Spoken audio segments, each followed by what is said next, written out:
आज है 4 जनवरी 2026 दिन रविवार। नमस्कार, जय जोहार। चलिए देखते हैं छत्तीसगढ़ की 25 फटाफट बड़ी खबरों को। लेकिन इससे पहले आप वीडियो को कहां से देख रहे हैं, कमेंट बॉक्स में बताना बिल्कुल ना भूलें। एएसपी गिरपुंजे की शहादत का बदला, मुठभेड़ में 12 माओवादी ढील। छत्तीसगढ़ में सुरक्षा बलों को बड़ी कामयाबी मिली है। एएसपी गिरपुंजे की शहादत का बदला लेते हुए जवानों ने नक्सल प्रभावित इलाके में मुठभेड़ कर एरिया कमेटी सचिव समेत 12 माओवादियों को ढेर कर दिया। ऑपरेशन के दौरान चारों ओर से घेराबंदी कर माओवादी जवाबी कार्रवाई में नाकाम रहे। मौके से हथियार और अन्य नक्सली सामग्री भी बरामद की गई। कबीरधाम पुलिस की बड़ी सफलता, नक्सल प्रभावित श्रेणी से हटाया जिला, अपराध दर घटा। कबीरधाम पुलिस ने नक्सल प्रभावित क्षेत्रों में सुरक्षा व्यवस्था मजबूत करके बड़ी सफलता हासिल की। जिले की लगातार निगरानी और अभियान के चलते अब इसे नक्सल प्रभावित श्रेणी से हटा दिया गया। साथ ही अपराध दर में महत्वपूर्ण कमी दर्ज की गई। पुलिस प्रशासन की यह उपलब्धि क्षेत्रवासियों के लिए राहत और सुरक्षा की गारंटी साबित हुई। राष्ट्रपति और केंद्रीय गृह मंत्री शाह बस्तर पनडुब्बी में करेंगे शिरकत, राजदूत भी होंगे मौजूद। बस्तर में होने वाले सांस्कृतिक महोत्सव बस्तर पनडुब्बी में इस बार बड़ी हस्तियों की उपस्थिति रहेगी। राष्ट्रपति द्रौपदी मुर्मू और केंद्रीय गृह मंत्री अमित शाह इस कार्यक्रम में शिरकत करेंगे। इसके अलावा विभिन्न देशों के राजदूत भी बस्तर आएंगे और आदिवासी संस्कृति का अनुभव करेंगे। आयोजकों ने बताया कि ये उत्सव बस्तर की समृद्ध सांस्कृतिक परंपराओं को प्रदर्शित करने और स्थानीय समाज को वैश्विक स्तर पर पहचान दिलाने का महत्वपूर्ण अवसर है। रायपुर में उप मुख्यमंत्री विजय शर्मा ने माता शाकंभरी को अन्न, प्रकृति व करुणा प्रतीक बताया। रायपुर के उप मुख्यमंत्री श्री विजय शर्मा ने माता शाकंभरी को अन्न, प्रकृति और करुणा का प्रतीक बताते हुए श्रद्धा और भक्ति के महत्व पर जोर दिया। उन्होंने कहा कि माता शाकंभरी हमें पर्यावरण की सुरक्षा, दया और समाज सेवा की प्रेरणा देती है। रायपुर में वन विभाग ने विधिक साक्षरता प्रशिक्षण शुरू किया, अपराधियों पर सख्त कार्रवाई की तैयारी। रायपुर में वन विभाग ने विधिक साक्षरता प्रशिक्षण कार्यक्रम आयोजित कर वन अपराध पर सख्त कार्रवाई की तैयारी शुरू कर दी। इस कार्यक्रम का उद्देश्य अधिकारियों और कर्मचारियों को कानूनी प्रक्रिया और नियमों की जानकारी देना है, ताकि वे अपराधों की पहचान कर प्रभावी कार्रवाई कर सकें। विभाग ने अवैध कटाई, शिकार और अन्य वन्य अपराधों के खिलाफ सतर्कता बढ़ाई है। सीबीआई ने तत्कालीन चेयरमैन सोनवानी समेत 13 आरोपियों के खिलाफ 400 पन्नों का चालान पेश किया। केंद्रीय जांच ब्यूरो ने बड़े भ्रष्टाचार मामले में कदम उठाया। जांच एजेंसी ने तत्कालीन चेयरमैन सोनवानी समेत 13 आरोपियों के खिलाफ 400 पन्नों का चालान अदालत में पेश किया। चालान में आरोपियों के खिलाफ विस्तृत सबूत और दस्तावेज शामिल हैं।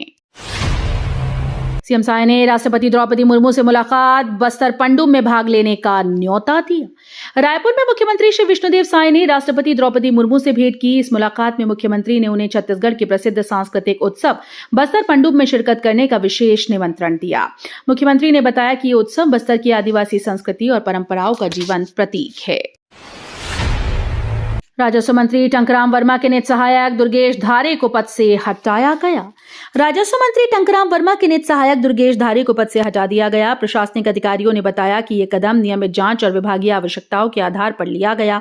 मंत्री कार्यालय ने फिलहाल इस मामले में कोई विस्तृत टिप्पणी नहीं दी है। नए सहायक की नियुक्ति जल्द की जाएगी। देवा में 20 नक्सली और अन्य सरेंडर, सुरक्षा बलों ने किया स्वागत।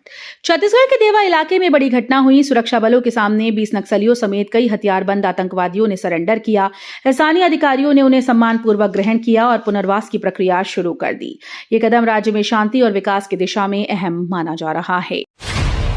आदिंगपार धुरबेड़ा पहुंचने वाली पहली कलेक्टर, बाइक से दुर्गम इलाकों का किया निरीक्षण। जिले के इतिहास में पहली बार कलेक्टर आदिंगपार और धुरबेड़ा जैसे दुर्गम गांव तक पहुंची। प्रशासनिक अमले के साथ कलेक्टर ने बाइक से कठिन और पहाड़ी रास्तों का दौरा किया। उन्होंने ग्रामीणों से सीधे संवाद कर उनकी समस्याएं सुनी और योजनाओं की जमीनी हकीकत जानी। कलेक्टर के इस दौरे से गांव में उत्साह देखा गया।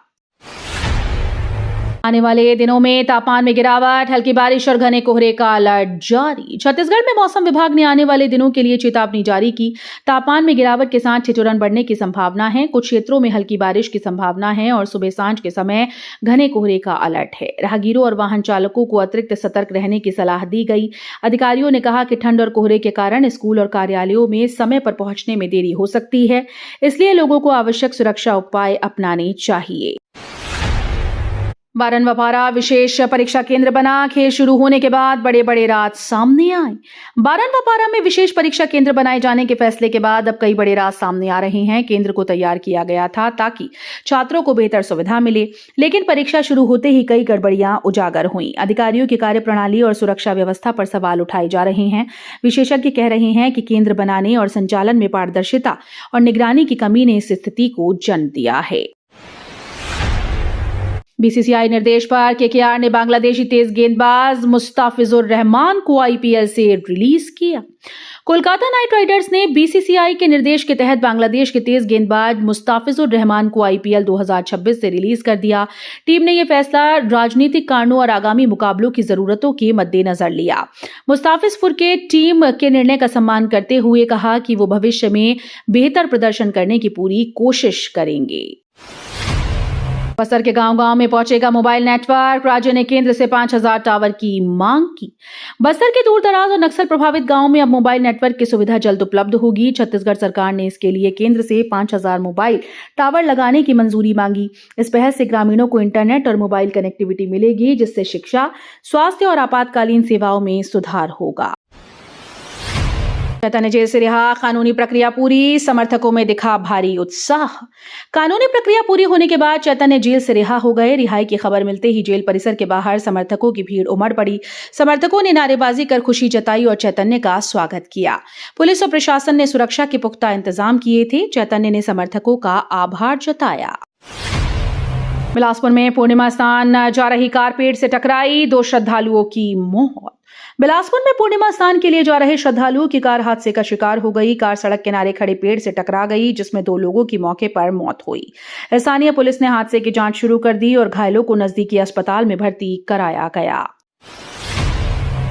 भूपेश बघेल की टिप्पणी से साहू समाज भड़का। उप मुख्यमंत्री पर बंदर कहे जाने का विवाद। छत्तीसगढ़ में राजनीतिक बयानबाजी ने नया विवाद खड़ा कर दिया। भूपेश बघेल ने उप मुख्यमंत्री अरुण साव को संबोधित करते हुए बेंद्रा लराजा बनादिस, जिसे साहू समाज ने अपमानजनक माना। समाज के नेताओं ने आपत्ति जताई और सार्वजनिक माफी की मांग की। यह बयान राजनीतिक गलियारों में चर्चा का विषय बन गया। सरकारी शिक्षक पर दुष्कर्म का केस दर्ज। शादी का झांसा देकर 8 साल तक शोषण। सरकारी शिक्षक पर दुष्कर्म का गंभीर मामला सामने आया। पीड़िता ने आरोप लगाया कि आरोपी शिक्षक ने शादी का झांसा देकर करीब 8 वर्षों तक उसका शारीरिक और मानसिक शोषण किया। अब महिला ने शादी की बात कही तो आरोपी ने इनकार कर दिया। इसके बाद पीड़िता ने थाने में शिकायत दर्ज कराई। पुलिस ने मामला दर्ज कर जांच शुरू कर दी। रायपुर कोर्ट ने करोड़पति बड़े भाई को छोटे भाई की हत्या मामले में भारी सजा सुनाई।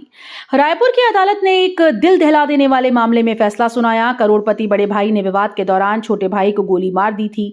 मामले की लंबी सुनवाई के बाद कोर्ट ने आरोपी को कड़ी सजा सुनाई। अदालत ने हत्या के गंभीर आरोपों में उसे दोषी पाया और कड़ी सजा का आदेश दिया। शुभमन गिल की कप्तानी में भारत का वनडे स्क्वाड न्यूजीलैंड सीरीज के लिए घोषित। भारतीय क्रिकेट टीम ने न्यूजीलैंड के खिलाफ 3 मैचेस की वनडे सीरीज के लिए टीम का ऐलान कर दिया। शुभमन गिल कप्तान और श्रेयस अय्यर उपकप्तान होंगे। रोहित शर्मा, विराट कोहली, ऋषभ पंत जैसे प्रमुख खिलाड़ी टीम में शामिल हैं। जसप्रीत बुमराह और हार्दिक पांड्या को आराम दिया गया, जबकि मोहम्मद शमी बाहर हैं। सीरीज का पहला मैच 11 जनवरी को वडोदरा में खेला जाएगा। पीके बने सड़क सुरक्षा दूत। रायपुर में यातायात जागरूकता का अनोखा अंदाज दिखाया। रायपुर में सड़क सुरक्षा को लेकर अनोखा अभियान चलाया गया। मशहूर अभिनेता पीके ने खुद को सड़क सुरक्षा दूत के रूप में पेश किया और लोगों को ट्रैफिक नियमों का पालन करने के लिए प्रेरित किया। उन्होंने जागरूकता कार्यक्रम में रचनात्मक तरीके से सिखाया कि हेलमेट पहनना, यातायात संकेतों का पालन और वाहन नियमों का पालन करना कितना जरूरी है। रायपुर दीदी रिक्शा योजना ने श्रम से स्वरोजगार की ओर, सुषमा की जिंदगी बदली। रायपुर में दीदी रिक्शा योजना ने स्थानीय महिला सुषमा की जिंदगी बदल दी। पहले संघर्षशील और नौकरी की तलाश में थी, अब अपनी मेहनत से रिक्शा चलाकर वो आत्मनिर्भर बन गई। इस योजना में उन्हें रोजगार और वित्तीय स्वतंत्रता दी है। सुषमा कहती हैं कि अब वो अपने परिवार की जरूरतों को पूरा कर सकती हैं। रायपुर में आजीविका डबरी योजना से छोटे किसान बने आत्मनिर्भर, जीवन में आई नई राह। रायपुर में आजीविका डबरी योजना ने छोटे किसानों की आत्मनिर्भरता की नई दिशा दिखाई है। इस योजना के तहत किसानों को आधुनिक कृषि तकनीक, प्रशिक्षण और वित्तीय सहायता उपलब्ध कराई जा रही है। परिणाम स्वरूप वे अपनी उपज से बेहतर आय कमा रहे हैं और आर्थिक रूप से सशक्त बन रहे हैं। छेरछेरा तिहार में लोक परंपरा जीवित, मंत्री टंकराम वर्मा ने घर घर अन्न दान किया। छत्तीसगढ़ में छेरछेरा तिहार की परंपरा धूमधाम से मनाई गई। इस अवसर पर ग्रामीणों और अधिकारियों ने लोक संस्कृति को जीवंत रखा। राजस्व मंत्री टंकराम वर्मा भी परंपरा का हिस्सा बने और घर घर जाकर अन्नदान किया। उन्होंने कहा कि ये पर्व समाज में भाईचारा और सहयोग की भावना को बढ़ाता है। छत्तीसगढ़ को मिली खेलो इंडिया ट्राइबल गेम्स की मेजबानी, राज्य में उत्साह का माहौल। छत्तीसगढ़ को खेलो इंडिया ट्राइबल गेम्स की मेजबानी का गौरव प्राप्त हुआ। इस ऐतिहासिक निर्णय से राज्य के युवा और खिलाड़ियों में उत्साह और जोश देखने को मिल रहा है। प्रतियोगिता में देश भर के आदिवासी प्रतिभाग हिस्सा लेंगे और अपने खेल कौशल का प्रदर्शन करेंगे। राज्य सरकार और खेल प्रशासन ने तैयारियों का आरंभ कर दिया है। तो ये थी आज की बड़ी खबरें। अगर आपको न्यूज पसंद आई हो तो वीडियो को लाइक और शेयर करना बिल्कुल न भूलें। धन्यवाद।